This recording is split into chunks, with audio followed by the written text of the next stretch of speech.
Olá, é com muita alegria que nós estamos entrando na tua casa com o programa Palavra de Fé.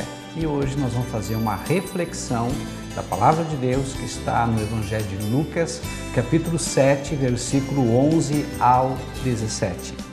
Diz assim a Palavra de Deus: Em dia subsequente, dirigia-se Jesus a uma cidade chamada Naim, e iam com ele os seus discípulos e numerosa multidão. Como se aproximasse da porta da cidade, eis que saía o enterro do filho único de uma viúva, e grande multidão da cidade ia com ela. Vendo-a, o Senhor se compadeceu dela. Ele disse: Não chores. Chegando-se, tocou o esquife e, parando os que conduziam, disse: Jovem, eu te mando, levanta-te.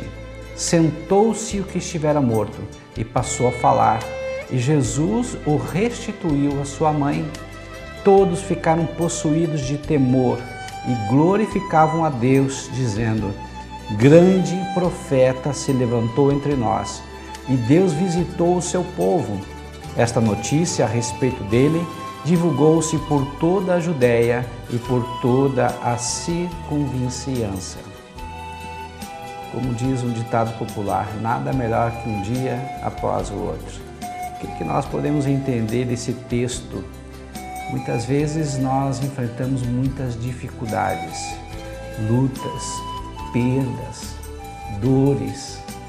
Muitas vezes nós enfrentamos momentos complicadíssimos na nossa vida, como diz o ditado: se ficar o bicho come, se correr o bicho pega, e nós não sabemos o que fazer.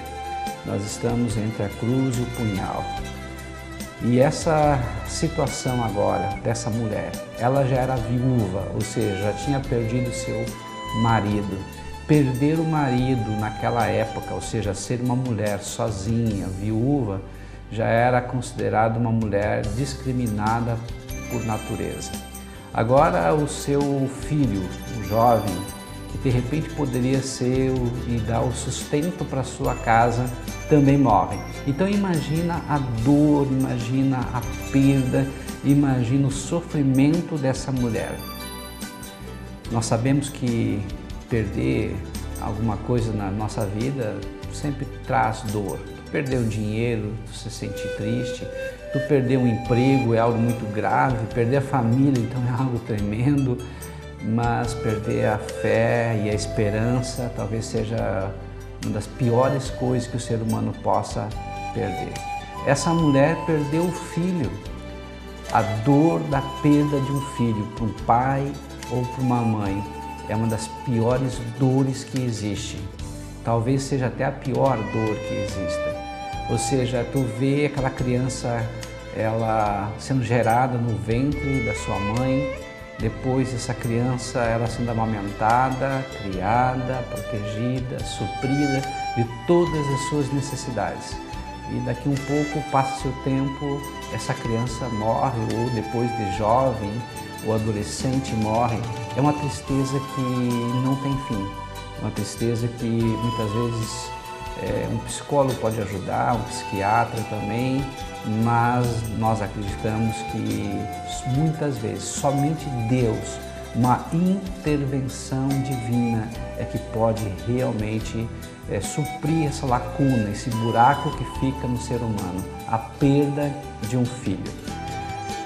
A Palavra de Deus diz em Hebreus 13:8 que Jesus Cristo é o mesmo ontem, hoje e eternamente. Ou seja, aquele milagre que Ele realizou de ressuscitar o jovem, Ele pode fazer isso hoje. Eu não sei qual é a tua dor, eu não sei qual é o teu sofrimento, eu não sei quais são as tuas perdas, eu não sei quais são as tuas cadeias, eu não sei, Deus sabe. Uma coisa eu sei, Deus não mudou. O mesmo Deus que curava no passado, cura no presente. O mesmo Deus que ressuscitava no passado, ressuscita no presente. O mesmo Deus que libertava e tirava os grilhões, as cadeias, as algemas, também é o Deus que liberta hoje também. O que nós estamos aprendendo?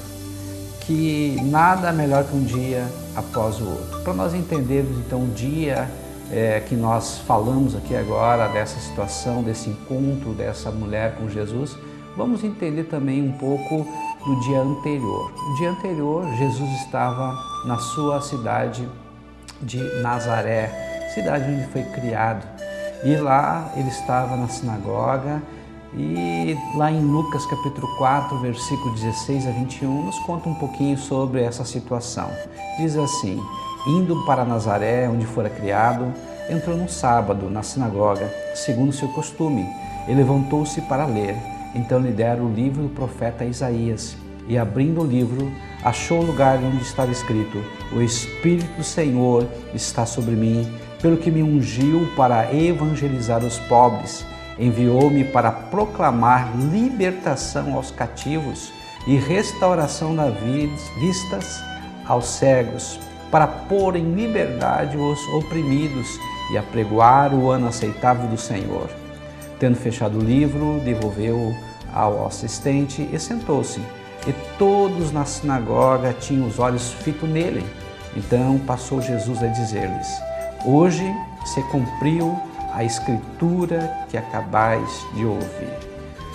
A palavra de Deus diz que aquelas pessoas, aqueles religiosos que estavam na sinagoga ficaram enfurecidos, porque Jesus já tinha aprovado em outros locais a sua missão de curar, de libertar, de ressuscitar, de fazer maravilhas. Mas essa palavra especificamente era dada para o Messias, para o Salvador, para aquele prometido que viria libertar o povo de Israel. Só que eles esperavam um libertador político, enquanto Jesus veio libertar a alma do pecado. Eles não compreenderam a missão de Jesus. Então eles levaram Jesus para um alto monte e queriam matar Jesus. E Jesus saiu sem provocar barulho, alvoroço, e Jesus saiu e foi para outra cidade. Essa cidade era Naim. Então vocês compreendem também que Jesus passou por muitas situações bem complicadas, situações também de dor, de tristeza. Imagina a tristeza de Jesus, junto com seus amigos, vizinhos, pessoas conhecidas, e essas pessoas queriam matá-lo. Naim significa prazer, a bela, a graciosa, situada a 8 quilômetros de Nazaré e 38 quilômetros de Cafarnaum, que é o quartel-general de Jesus. O que eu entendo, que eu compreendo? Né? Que Deus não é colega, né? Deus é nosso amigo, e amigo aparece quando ninguém mais aparece. Nosso Deus se manifesta nos momentos mais difíceis da nossa vida. Quando você se sente abandonado, quando você se sente esquecido, quando você precisa de ajuda, aí Deus se manifesta. A palavra de Deus diz que era o enterro do filho único de uma viúva. Ou seja, essa mulher, como nós já falamos, já tinha enterrado seu marido. Agora ela ia enterrar o seu único filho, aquele que poderia dar sustento para ela. Então, olha só a situação. Nós temos aqui o encontro de dois filhos únicos, né? No primeiro, Jesus, que estava destinado a morrer. Ele estava vivo, mas destinado a morrer. O segundo era o jovem, né, filho dessa mulher, viúva, e esse filho estava morto, mas destinado a viver. E o que nós compreendemos? Que a vida muitas vezes nos traz algumas situações que nós não compreendemos. Para nós é um mistério, era algo incerto, né? Imagina só a situação dessa mulher nesse momento. Ela poderia até, quem sabe, até mendigar. Ela poderia passar necessidade, ou então um parente teria que sustentá-la para não ter que ir para as ruas e mendigar. O que passava na mente dessa mulher? Assim também acontece conosco. Quantas situações difíceis nós temos e muitas vezes não sabemos para onde correr. Os amigos, as pessoas que estão próximos de nós já não podem nos ajudar. O dinheiro que nós temos também não pode nos ajudar. O canudo, ou seja, os estudos que nós temos também não nos ajudam. Então nós temos limites humanos. O que nós aprendemos também? Aqui houve um encontro de duas multidões. A primeira multidão estava com Jesus e essa multidão cheirava e trazia vida. A segunda multidão estava com essa mulher, cheirava a morte. Em termos espirituais, nós nos encontramos em uma dessas duas multidões. Ou você está com Jesus e, independentemente de passar por situações difíceis, complicadas, mas você tem vida. E a palavra de Deus diz em João 10:10, vida com abundância. Vida com abundância não significa que nós não vamos ter provações. Vida com abundância não significa que nós não vamos ser tentados. Vida com abundância não significa que não vamos ter momentos difíceis. Assim como diz a palavra de Deus, o choro pode durar a noite inteira, mas a alegria vem pelo amanhecer. O que significa isso? Que todos, sem exceção, passaremos por tribulações, passaremos por perdas, passaremos por provações, passaremos por momentos difíceis. Então, todos na face da terra passam por esse momento. A grande questão é como eu vou enfrentar, qual vai ser o meu comportamento, qual vai ser a minha atitude. Se eu tomar uma atitude, eu escolher uma atitude de ficar chorando, leite derramado, eu vou ficar decepcionado, eu vou entrar em decepção, eu vou entrar em depressão. Mas se eu decidir lutar, se eu decidir me levantar, se eu decidir enfrentar e confrontar a situação, eu vou sair mais fortalecido, ou seja, eu vou sair com uma inteligência emocional muito mais avançada, eu vou sair sabendo administrar as minhas emoções, eu vou sair dessa situação sabendo como superar e poder ajudar outras pessoas. Mas como é que eu posso fazer isso? Eu posso fazer isso com Deus ou sem Deus? Sem Deus, eu posso fazer isso e aprender muitas coisas, até ajudar outras pessoas, mas com Deus, quando eu faço isso com Deus, eu me torno uma pessoa melhor. Eu me torno uma pessoa mais sensível à dor dos outros. Eu me torno uma pessoa onde os outros podem realmente se aproximar de mim e eu vou ajudá-las. Sem pretensão alguma, sem querer algo em troca, mas porque eu vejo as pessoas com os olhos de Deus. Interessante que a Bíblia diz que Jesus estava se aproximando da porta dessa cidade. Eu entendo e compreendo que porta é um lugar de decisão. Muito interessante, quando você está com dor de dente, você vai no dentista, entre a sala de espera e o consultório, o escritório do dentista, está a solução. Quando você está com problema de justiça, você vai num advogado. Ou seja, para cada situação, para cada problema, há um profissional, há uma pessoa que pode te ajudar. E há uma porta que separa o teu problema da solução. Jesus estava agora próximo de uma porta, a porta da cidade. E a Bíblia diz, que ele estava se aproximando dessa porta. E nessa porta, o que aconteceu? Jesus se compadeceu dessa mulher. Então, essa é uma porta muito importante, que é uma porta da decisão. Mas a primeira porta é a porta da casa dessa mulher. O que significa? São coisas que estão no nosso controle. Por exemplo, havia o funeral do filho. Quem sabe o filho poderia até voltar a viver. Tem algumas doenças que a pessoa fica como se estivesse morta, mas depois ela volta à vida, e a ciência comprova essa possibilidade.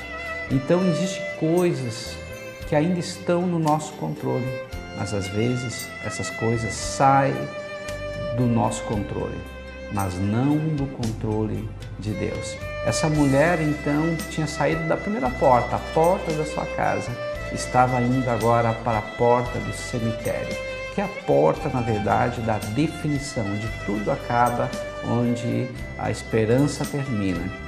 Mas entre a porta da sua casa, ou seja, a porta do controle que ela possuía, e a porta da definição, que é a terceira porta, havia uma segunda porta, que é a porta da cidade. Interessante que na época os judeus eles se encontravam nessas portas, na porta da cidade, principalmente as autoridades, pessoas que tinham autoridades, pessoas que tinham poder e faziam negócios. E Jesus estava no lugar certo, porque Ele é a maior autoridade que existe nessa terra. E agora nós vamos entender. A Bíblia diz que vendo-a, o Senhor se compadeceu dela. O que eu aprendo? Primeira coisa, que Jesus vê tudo. Nada passa despercebido, nada passa desapercebido pelo Senhor. Interessante é que algo que nos chama a atenção na pessoa de Jesus são as suas palavras, palavras de alguém que tenha autoridade. E a segunda coisa que nos chama a atenção na Bíblia Sagrada são os olhos de Jesus. Jesus não era formoso, belo, como diz as Escrituras Sagradas, mas os seus olhos eram profundos, tinha compaixão, tinha amor. E assim como o raio-x examina todo o nosso ser, ele ia no mais profundo do nosso ser. Ele verificava aquilo que estava por trás das máscaras, por trás das aparências. Jesus é assim. E ele viu dentro dessa mulher o seu sofrimento, a sua dor, a sua perda. E Jesus falou: não chores. Algo bem interessante, porque eu acredito que aquela mulher naquele dia deve ter ouvido muitas e muitas vezes essa expressão por parte da sua família, por parte dos seus amigos, vizinhos: não chores. Só que esse não chores não ia resolver o problema dela, porque nenhuma daquelas pessoas tinha o poder de trazer de volta o seu filho. Aí Jesus agora diz: não chores. O que é isso? Jesus tem poder de trazer a esperança em meio a qualquer tragédia, independentemente da tragédia em que você está vivendo, independentemente da situação que você está enfrentando. Jesus, Ele é a solução. Ele tem a resposta que você precisa. Ele pode preencher o vazio do seu interior. Uma coisa interessante que as pessoas falam Deus não chega atrasado. E realmente é verdade. Jesus nunca chega atrasado. Ele não chega nem adiantado, ele não chega nem atrasado. Ele chega sempre na hora certa. Todas as pessoas podem dar palpites, mas a última palavra é de Deus. Sabe por que a última palavra é de Deus? Porque a última palavra em nossas vidas pertence ao Senhor. Nós temos um exemplo na vida de Jó. Jó perdeu tudo que ele tinha, ele perdeu seus filhos, perdeu sua família, perdeu seu rebanho, perdeu sua dignidade, perdeu sua saúde, e os seus amigos, quando vieram ainda, começaram a lhe acusar que ele estava em pecado. Mas a última palavra foi de Deus, e Deus trouxe restituição na vida de Jó. Deus restaurou a sorte de Jó, que na verdade no final da sua vida, depois que ele passou por toda essa situação, Deus deu para ele mais ainda o dobro de vida, o dobro de anos. Deus deu para ele mais filhos. Deus restaurou para ele o dobro de gado, de rebanho que ele tinha. Então Deus é aquele que dá a última palavra em nossas vidas. Jesus tocou no esquife. O que é esquife? Esquife era uma maca aberta, onde levava o doente, onde levava a pessoa morta. O que eu aprendo aqui? Que muitas pessoas podem nos ajudar até um certo ponto, mas tem limites. O tocar o esquife para um judeu era dizer que ele estava cerimonialmente impuro, ele não podia tocar o esquife. Mas Jesus tocou o esquife e ainda foi mais longe, ele parou aquela procissão. Por quê? Porque Jesus ele tem o poder de parar a ação da doença na tua vida. Jesus tem o poder de parar a ação do sofrimento, a ação da prisão, da cadeia, a ação de Satanás sobre a tua vida. Jesus tem o poder de desenterrar os teus sonhos. Jesus tem poder de restaurar a tua família, de dar um emprego. Jesus tem o poder de restaurar o teu ministério, os teus dons, os teus talentos. Talvez você que me ouça esteja um pouco afastado da família da fé. Talvez você um dia já estava congregando em alguma igreja, mas por alguma situação também você acabou saindo. O homem pode nos decepcionar, o homem pode ser infiel, mas Deus nunca nos desampara, nunca é infiel, está sempre conosco e Ele nos ama. Ele diz nessa oportunidade: volte-se para mim, venha para mim, e eu quero voltar a te usar. Jesus deu uma ordem, disse assim: jovem, eu te mando, levanta-te. Que coisa interessante. Jesus é o único que pode dar essa ordem de ressuscitar. E ele restituiu esse jovem à sua mãe. O que a vida te tirou?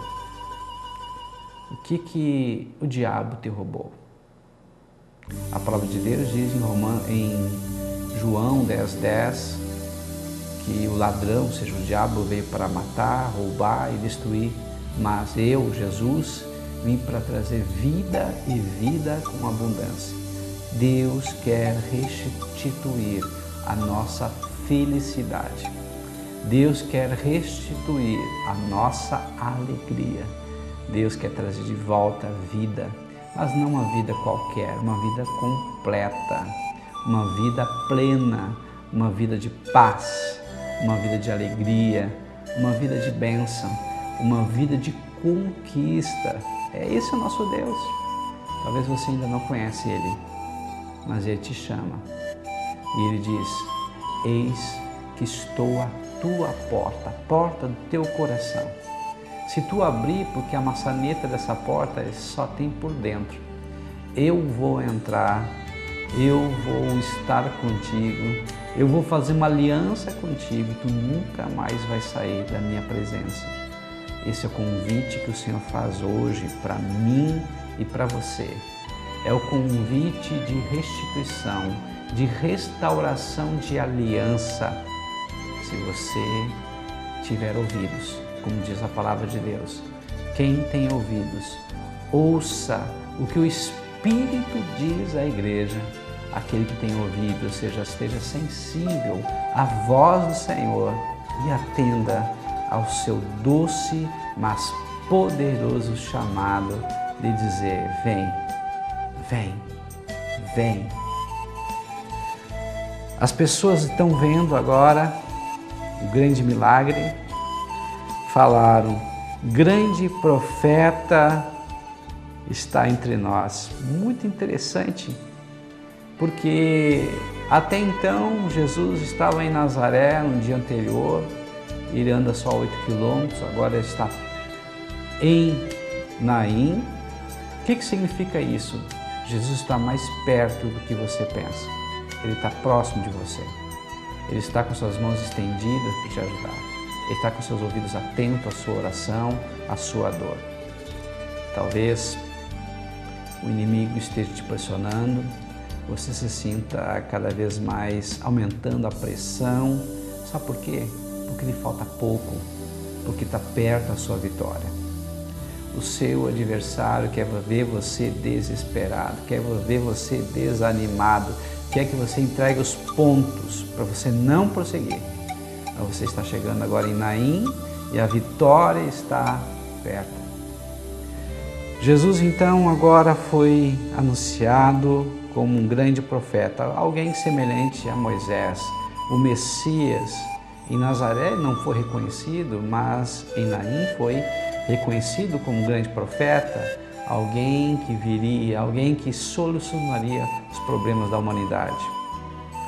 Em Deuteronômio capítulo 18, versículo 15, diz: o Senhor teu Deus te suscitará um profeta no meio de ti, de teus irmãos, semelhante a mim, a ele ouvirás. E no versículo 18 diz: suscitarei um profeta no meio de seus irmãos, semelhante a ti, em cuja boca porei as minhas palavras, e ele lhes fará tudo o que eu lhe ordenar. Na verdade, queridos, essa situação, ela ilustra o plano de salvação que Deus tem para o mundo inteiro. Ele não quer só curar, Ele não quer só libertar, Ele não quer só limpar, mas antes de tudo, Deus quer salvar. Esse filho da viúva representa, na verdade, o mundo inteiro morto nos seus pecados.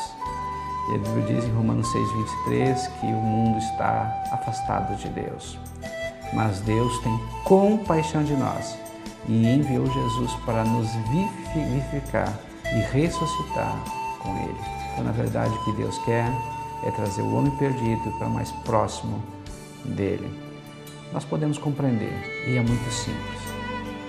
Com a palma da minha mão, você vai entender o plano da salvação.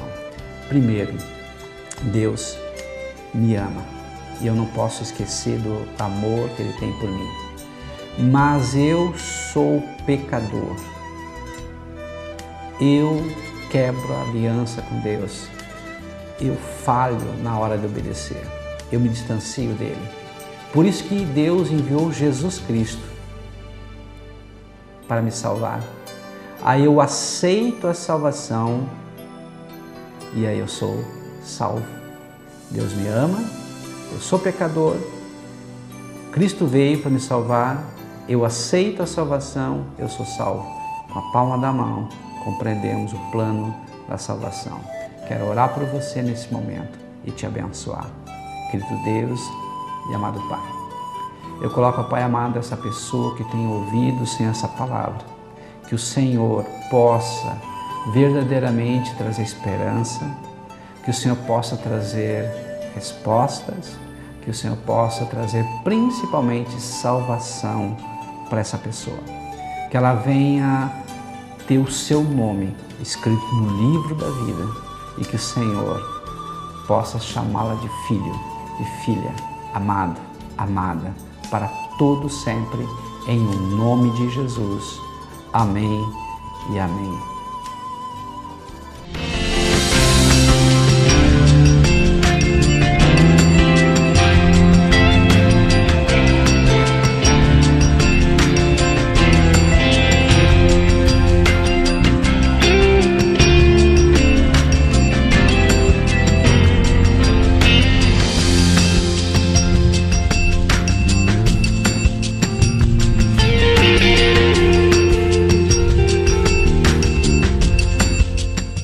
Olá, eu sou o pastor Adão Lemos do Instituto Teológico Batista Catarinense. Eu quero te convidar para um curso de teologia. Esse curso tem duração de 2 anos, acontece todos os domingos, das 9 às 11h30, na faixa velha de Camobi, RS 509, número 3278, na Igreja Batista Vida Nova de Camobi, no Pé de Plátano. Você é o nosso convidado especial.